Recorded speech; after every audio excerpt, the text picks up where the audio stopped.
Binjojo. Oh la vache, c'est quoi ce délire? Up in the Sky, un podcast de la RTS embarqué chez Programme B. Up in the Sky, sous la cape des super-héros. Up in the sky! Décryptage du phénomène par les sociologues Valérie Gorin et Gianni Haver. Il y a un élément essentiel à la survie des super-héros, c'est bien sûr leurs créateurs, évidemment, mais ce sont les personnes qui vont faire gagner de l'argent, ces créateurs, c'est-à-dire le public et avant tout les fans. Oui, ça commence très tôt parce que au moment de la création de ces multiples super-héros bariolés que tous les éditeurs essayent de placer dans les pages de leurs comics, on a un public qui est potentiellement un public très fluctuant, donc il peut passer facilement d'un super-héros à l'autre si à l'école on lui dit que Sandman est vachement bien ou que Spider-Man, Spider-Man non, ça vient après, mais disons que Superman est plus fort que Captain Marvel, etc., etc. Donc qu'est-ce qu'on essaye de faire au niveau des éditeurs? On essaye de faire des clubs de lecteurs. Donc un ado, en envoyant quelques cents, un timbre-poste à l'éditeur, reçoit une carte d'appartenance au club, parfois quelques avantages ou un petit gadget qui peut épingler sur sa veste, et donc il est officiellement membre d'un club qui n'existe par contre que virtuellement, parce que généralement ces clubs ne se rencontrent jamais, mais ça donne quelque part, ça responsabilise dans une notion d'appartenance à un super-héros ce public d'adolescents et de préadolescents qui du coup se reconnaissent dans un personnage particulier et non pas dans tout l'ensemble. En tout cas, c'est la tentative des éditeurs de regrouper dans ces petits clubs. Ouais, sauf que ces clubs sont virtuels. Enfin, les fans ne se rencontrent pas, ne se connaissent pas. Il n'y a pas de lieu physique pour être présent. Donc, ce qui va incarner vraiment les vrais lieux de rencontre des fans, c'est les conventions. La plus célèbre étant celle du Comic-Con à San Diego. In a world where the sun burns bright and the dead rise at night, cosplayers control San Diego. Watch out, San Diego Comic-Con 2018! Qui est écrit en 1970 d'ailleurs par un personnage assez intéressant qui s'appelle Sheldorf. Alors il est lui-même fan de comics, c'est un éditeur scientifique de comic strip, il a interviewé pas mal d'auteurs de ces comics et il décide de lancer cette première grosse convention qui devient vraiment la quintessence. Alors moi j'ai envie de l'appeler, parfois on pourrait préciser, c'est un peu le Super Bowl du comics parce qu'on a vraiment toute une concentration. Donc on a à la fois, c'est un endroit, les conventions, qui permettent de glisser en fait de la magie du monde de la fiction des super-héros pour passer dans la vie réelle. On peut déjà les rencontrer, les acteurs qui incarnent ces super-héros, donc on peut toucher un peu la magie du doigt. Kathleen Kennedy, a man by the name of J.J. Abrams, and Mr. Lawrence Kasdan. John Boyega is here. Daisy Ridley. Oscar Isaac. Please welcome Adam Driver. Donald Gleason. Gwendolyn Christie. Carrie Fisher. Mark Hamill. Ladies and gentlemen, Harrison Ford. Et puis c'est surtout un lieu où on peut se laisser aller comme fan. Donc d'abord on se déguise, donc il y a les fameux concours de cosplay, on doit se déguiser avec la meilleure imitation du costume de son super-héros préféré. On se voit entre chapelles de fans, entre clans, on discute. Et puis alors c'est une immense entreprise commerciale, ça c'est sûr. Ça permet de décliner après tous les supports marketing qui existent sur les super-héros, des supports imprimés avec les figurines, avec tous les objets de collection. Et puis ça l'est aussi du point de vue commercial parce que un peu comme le Super Bowl justement où il y a toujours des pubs incroyables et des annonces assez fracassantes qui sont faites, le Comic-Con c'est vraiment ce rendez-vous régulier dans l'agenda chaque année au début de l'été qui permet justement aux éditeurs, aux maisons de production de cinéma d'annoncer tout ce qui va être fait dans l'année.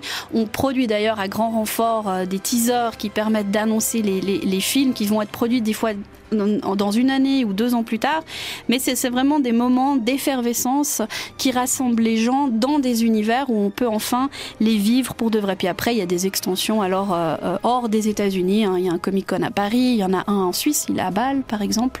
Donc dans des capitales culturelles qui permettent justement aux fans qui n'ont pas les moyens de se déplacer dans la Mecque. Ça permet aussi aux créateurs d'être pour la première fois en contact direct avec leur public, leurs demandes, leurs exigences. C'est la première fois qu'il y a cette discussion qui se passe peut-être entre les créateurs et le public. Alors, je pense que c'est un des lieux où elle est la plus interactive et la plus participative, parce qu'elle se fait quand même pas mal via l'univers d'Internet. Il y a une très grande observation par les maisons de cinéma, par exemple, de ce qui est dit sur les réseaux sociaux, sur les débats et sur les clashs qui sont faits sur les réseaux sociaux. Il y a eu toute une discussion récemment sur l'adaptation du personnage de Catwoman. C'est une actrice Ruby Rose lesbienne, qui a été choisie parce qu'elle est aussi lesbienne dans la vraie vie. Sauf que les fans ont réagi très fortement sur les réseaux sociaux en disant mais pas du tout, cette actrice elle n'est pas assez lesbienne pour incarner Catwoman au cinéma. Bon, ce qui interroge encore une fois sur la nécessité de ressembler au personnage dans la vraie vie. Oui, et qu'est-ce que ça veut dire? Et qu'est-ce que ça veut dire exactement? Mais bref, donc il y a une attention assez vive qui est portée sur les réseaux sociaux. Mais effectivement, les conventions, c'est un lieu d'échange, un lieu de rencontre. Il y a les tables rondes, il y a des discussions de scénarios. Il y a pas mal de demandes aussi de la part des fans sur l'adaptation de super-héros qui n'ont pas encore été faites au cinéma, ce qui permet justement pour les producteurs de tester le côté bankable justement de certains super-héros. Donc c'est une prise de température assez importante où l'univers de la production et de la consommation se rencontrent complètement. Et aussi, ce qui est intéressant, je trouve, c'est cette manifestation-là finissent pour englober toute une série de productions médiatiques qui vont bien au-delà du comics. Donc c'est le comics qui est repéré dans les années 70 comme le lieu de production de cette culture industrielle liée au fantastique, voilà. Mais aujourd'hui, on y trouve des lancements de jeux vidéo, de séries télé, de toutes sortes de productions de films, bien sûr, dans lequel il y a l'univers super-héroïque. Il n'est pas le seul, il y a la science-fiction, le fantasy. Mais effectivement, on se rend compte aussi, au fond, non pas de l'interchangeabilité, mais des communications entre ces différents modes, entre Game of Thrones et The Avengers, par exemple, deux produits très différents, mais qui au fond font partie de la culture du même catégorie du public, et donc du coup qui se retrouvent les deux dans ces manifestations. Can't wait for Comic-Con in July? Then join us for WonderCon Anaheim, March 29th through the 31st. WonderCon is comics, costumes, gaming, a masquerade, and a dynamic exhibit floor, plus special guests, sneak peeks, and presentations from 20th Century Fox, Boom Studios, DC, DreamWorks Animation, FX, Geek and Sundry, Laika, Nerdist, Orion Pictures, Warner Brothers Television, Warner Brothers Theatrical, and so much more. Après, dans des dimensions beaucoup plus humbles, il y a aussi simplement la boutique de super-héros qui sont finalement les lieux de rencontre dans sa ville ou dans son quartier entre fans, entre collectionneurs, entre adeptes. Il faut savoir qu'au départ, le comic book était vendu en kiosque, donc c'est quand même le premier lieu. Maintenant, on a effectivement ces boutiques spécialisées qui sont carrément des antres de collectionneurs, ce sont des petits musées en eux-mêmes qui permettent aux gens de se retrouver, d'échanger, d'aller chercher le numéro original, de faire part aussi de sa demande et de se mettre en réseau pour trouver l'objet désiré. Oui, le monde des collectionneurs qui est important, donc il y a les collectionneurs de figurines, mais les collectionneurs d'albums eux-mêmes, avec une cotation extrêmement précise qui est faite sur 10 avec des points décimaux, donc qui permettent d'établir très précisément l'état de l'objet qu'on achète, parce que l'objet qu'on achète, il est sous vide. Donc, on ne peut pas véritablement l'ouvrir, le lire, sans qu'il perde sa valeur. Donc, un objet qui devient un fétiche, qui devient parfois un objet très cher. Les premiers albums, les premiers numéros de Superman, dont on connaît une petite dizaine dans la planète, ont été évalués à plus d'1 million de dollars, alors que le prix de base était de 10 cents. Donc, c'est une jolie plus-value. Mais, à côté de ça, on collectionne de tout, y compris des objets qui ne sont pas particulièrement prisés, mais qui effectivement du coup nécessitent d'un lieu spécifique et non plus du kiosque qui était le lieu de distribution pour les adolescents. Alors ces fans, ils ressemblent à quoi ? Alors, on a différentes chapelles, niches. Tu dis physiquement ? Je sais pas, le portrait robot physique, pas forcément physique, mais voilà, est-ce qu'on a des caractéristiques C'est difficile à dire. Il y aurait, on n'a pas vraiment de vrais indices qui permettent de dire, par exemple, s'il y a plus d'hommes que de femmes ou les tranches d'âge qui sont concernées. Il y a définitivement, en tout cas, plusieurs tranches d'âge concernées, puisque le public a grandi avec ces super-héros. Il y a ceux qui y sont arrivés par la BD, il y a ceux qui y sont arrivés par le cinéma. Donc, on peut tout à fait avoir 40, 50, 60 ans et être un passionné. Il faut de l'argent, surtout. Donc, c'est clair que c'est pas un hobby bon marché si on veut vraiment s'investir, si on veut vraiment collectionner, si on veut vraiment vraiment créer son costume.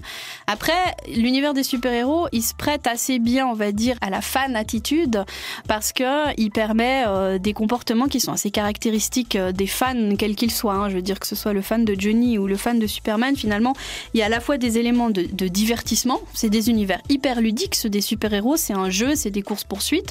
Donc ça permet déjà ça sert d'échappatoire. Ça permet de se créer une forme de connexion sociale hein, entre fans de super-héros. Voilà, on se voit, on discute, on échange, on partage, on va aux conventions ensemble, on se crée des amis liés aux univers des super-héros. Ça permet de faire aussi, pour certains d'entre eux, une forme d'identification. On se projette dans certains super-héros, ça peut avoir un effet un peu cathartique. Et puis alors le côté complètement immersif, quand on veut s'amuser, on se déguise, donc le fameux univers du cosplay. C'est quoi le cosplay ?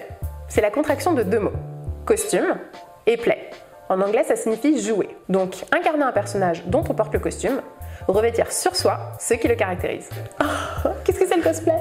Ce personnage doit être issu de la pop culture, d'un manga, d'un animé, d'une série, d'un film ou encore de jeux vidéo. On peut se procurer son costume de deux manières différentes, en l'achetant ou en le créant soi-même. Que ce soit une énorme armure badass ou une tenue légèrement plus sexy. Enfin, ces tenues sont portées à l'occasion de conventions ou simplement pour en faire des photos. Peut-être le personnage du fan le plus intéressant ou la dimension du fan le plus intéressant, c'est celui de l'expert, celui qui sait tout sur le super-héros, celui qui collectionne justement. Oui, et qui se rend typiquement à la première de nouvelle adaptation cinématographique de son héros ou de l'un de ses héros préférés, avec vraiment l'attitude de celui qui fait passer un examen au cinéaste en question, parce que il est là pour vérifier si au fond l'univers qui est proposé dans ce film correspond à la tradition liée à ce super-héros. Donc il y a effectivement un examen par les fans, par une minorité, par un groupe extrêmement minoritaire, alors que c'est des films qui sont destinés à des millions et des millions de spectateurs. C'est au fond le jugement de cette minorité compte parce que c'est une minorité d'experts. Qui est le dépositaire du savoir, en quelque sorte. Du savoir vrai sur la vraie connaissance sur le super-héros et qui établit ce qui est de l'ordre de la vérité et ce qui est de l'ordre du remaniement contestable. Pourquoi c'est si important, par exemple, pour les producteurs de Marvel, pour Disney, justement, d'écouter ces voix-là ? Mais parce qu'il se situe dans une tradition, il le revendique.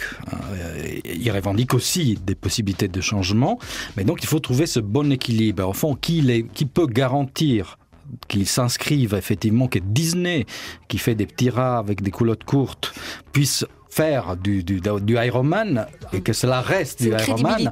Voilà, c'est effectivement le fan historique, celui qui a tous les numéros chez lui, qui peut citer la page, la case de telle phrase. Et il est la mémoire vivante du personnage. Est-ce qu'il y a des gens qui se prennent pour des super-héros ? Oh que oui.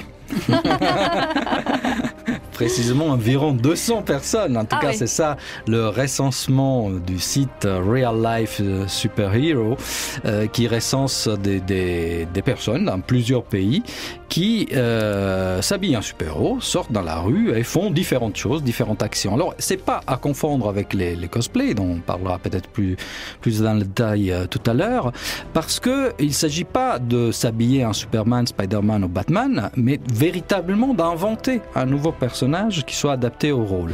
Déclinez vos noms et pouvoirs. Moi, Denis le Gaufrier, avec ma grille de justice, j'assomme mes ennemis d'un seul coup ou je leur brûle la gueule comme ça. J'ai aussi bien sûr mon sirop de vérité qui est 0% de matière grasse. Et j'ai écrit ma chanson, c'est genre Gaufreman! Je suis le gaufrier, je grille à point, méchant et vilain.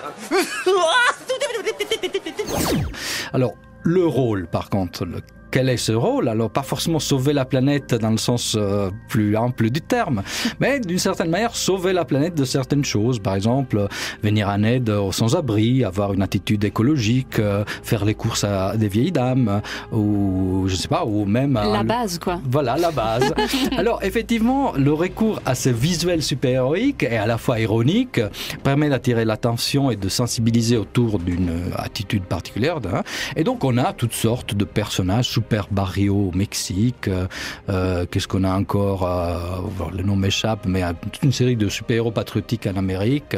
Voilà, qui se promènent parfois, effectivement, essayent de protéger de la petite criminalité un certain quartier, ou alors libérer les voies de la neige qui ne seraient pas libérées par la mairie. Il y a un super-héros au Canada qui est spécialiste de ça.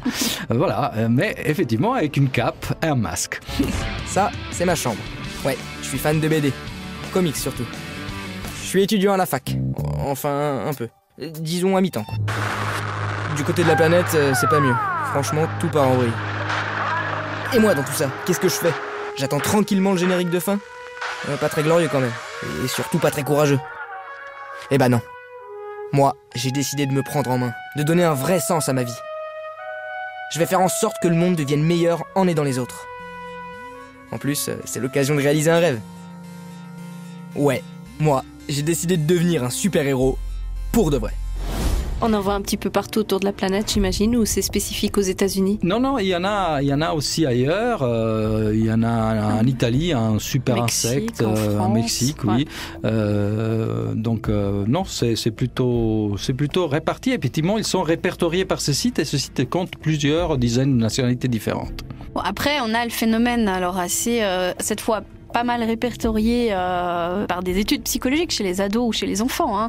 Votre enfant se prend pour un super-héros, que faire ? C'est quelque chose qui est régulièrement dans la rubrique des journaux style psychologie.com, qui montre en fait déjà à la base l'attachement au super-héros, il naît dans l'enfance, c'est le public qui est ciblé au départ, on y rentre par la lecture, et puis pour les enfants, c'est assez facile finalement de s'identifier à ces super-héros qui représentent des modèles assez enviables. Donc il y a le super pouvoir qui fascine assez facilement, cette idée qu'on peut compenser peut-être quelque chose qui nous manque dans la vraie vie. Et puis alors il y a les valeurs derrière, que ce soit le patriotisme, mais plus largement le dépassement de soi, le côté justicier, celui qui est justicier jusqu'au bout, y compris quand le gouvernement ou quand le système foire complètement. Il y a la défense du faible, la défense de l'opprimé, qui marche aussi assez bien quand on voit que certains super-héros, ils ont eux-mêmes eu des enfances difficiles, ils ont eu ce passage de la transition vers le super-héros, l'événement qui les a rendus vulnérables et qui les a amenés à devenir super-héros, donc notamment chez Batman, quand ses parents meurent, il tombe dans son puits, quand on a le personnage de Spider-Man, qui est le parfait pour l'ado, donc qui peuvent aider justement certains ados à accrocher à ces personnages et à s'y identifier. Et puis, après, ce qui est intéressant, c'est que finalement, le modèle du super-héros, il est rarement condamnable. On a rarement des super-héros où on se dit, bon, ça, c'est pas forcément un modèle de comportement que je voudrais suivre. Il y a certains d'entre eux, à partir des années 70, il y a des séries de super-héros qui sont créées, qui sont plutôt des anti-héros. Et là, on voit des personnages, justement, comme Spawn, comme Deadpool, Wolverine, Daredevil, le Punisher, qui sont des personnages beaucoup plus sombres, qui tuent sans scrupule, qui sont finalement rarement copiés par les fans, en fait. Enlève ton masque, Wade. Le pantalon, j'aurais dit oui. On fait un jeu. Ça s'appelle Adrian Brody ou Adam Brody. T'es prêt ? Ferme les yeux et ouvre la bouche. Ne fais pas le comique. Il faut qu'on parle tous les deux. Tu dois repartir à zéro. Si tu t'entraînes, toi aussi tu peux être X-Man. Tu perds ton temps, mon petit colocus. Les X-Men, c'est pas ma tasse de thé. L'euphémisme de l'année. Wade, Yukio. Yukio, Wade. Squad de coq, c'est quoi ça encore ? C'est ma meuf, espèce d'enfoiré sexiste. Mollo sur la haine, on n'est pas à la manif pour tous. J'aurais pas imaginé qu'on veuille de toi, c'est tout. Encore moins la Pinkie Pie de mon petit poney. Il est rigolo, lui. Ça va pas durer. Oh bah, dans le cas de cosplay ici, oui. On les retrouve, mais alors moins, mais qui sont pas forcément revendiqués voilà. Dans la real life en disant moi je suis Deadpool et j'aime tuer à tour de bras. Il y a une autre manière aussi de revêtir pendant un moment les habits du super-héros, c'est le carnaval, parce que au fond, le cosplay pour les super-héros est un phénomène en Europe relativement récent, même s'il gagne en importance. Par contre, dès les années 70, au milieu d'habits de chevaliers du Moyen-Âge, de cow-boys indiens et David Crockett et compagnie, vous aviez déjà les petits costumes, les petits pyjamas colorés qui permettaient à votre gosse de s'habiller en Spider-Man ou en Batman. Et cette présence dans les années 70 montre bien comment c'est un modèle qui s'impose très vite dans la culture européenne, dans la culture industrielle européenne. Et on est à la base du phénomène. C'est-à-dire, effectivement, à partir de là, ces enfants devenus adultes peuvent retrouver ce plaisir, disons, avec un goût du détail plus soigné, avec peut-être aussi un discours derrière, une pratique derrière, de ces petits habits qu'ils ont reçus dans un petit cellophane à 9,90 acheté dans un supermarché. C'est un bienfait pour l'esprit de s'identifier à un super-héros où on est finalement dans une super uniformisation du rôle modèle. C'est comme toute chose, quand on est dans des univers qui servent finalement d'échappatoire, c'est la raison pour laquelle on y va et le temps qu'on y passe. C'est un peu comme la question des gens qui passent beaucoup de temps à jouer dans des jeux vidéo et qui sont dans des univers de fiction. Apparemment, il y aurait des études qui montrent que les hommes qui se prennent pour des super-héros, il y a des éléments bénéfiques. Ça peut les aider à se sentir mieux, ça peut les aider à valoriser peut-être des parties d'eux ou des parties de leur caractère qu'ils ont peut-être de la peine. Ça peut donner confiance, ça peut donner... mais c'est peut-être plus en termes de... Comment dire, l'aspect addiction en fait qu'on peut avoir à ces univers-là. Donc ça touche à l'univers du divertissement et c'est ça qui est intéressant avec le cosplay, c'est que les gens vont y mettre de l'argent, vont y mettre du temps, mais d'abord parce que c'est un hobby, d'abord il y a le plaisir de fabriquer son propre déguisement, parce que c'est ça qui fait la valeur du cosplay. C'est justement pas d'aller acheter son costume tout fait, même à $500, c'est le fait de le fabriquer. Donc il y a l'élément de ressemblance qui est très important, il y a le temps qu'on a investi là-dedans pour le fabriquer, il y a le plaisir de l'exhiber et de se comparer à l'autre. L'ingéniosité, parce qu'il y a des costumes qui sont peut-être très cinématographiques, mais impossibles à porter. Donc, effectivement, il y a toute une série de solutions. On voit certains cosplays qui ont l'impression qu'ils ont 3 tonnes de costumes sur le dos. Surtout ceux qui doivent faire Hulk. Hulkbuster. Tom DePetrillo fait des costumes extrêmes. Il a commencé à faire des costumes il y a environ 20 ans. Il était le gars qui aimait Halloween un peu trop. Il a laissé son côté créatif prendre le dessus et grâce à quelques efforts et à la chance, il a gagné un certain nombre de concours de costumes. Le travail de costume était un passe-temps pour lui pendant un certain nombre d'années. Puis, finalement, le revenu de ses costumes dépassait son travail quotidien. Il a décidé de poursuivre son rêve et de faire des costumes en plein temps. Maintenant, il a de la chance d'employer quelques personnes talentueuses qui l'aident à créer des costumes encore plus grands et plus extrêmes.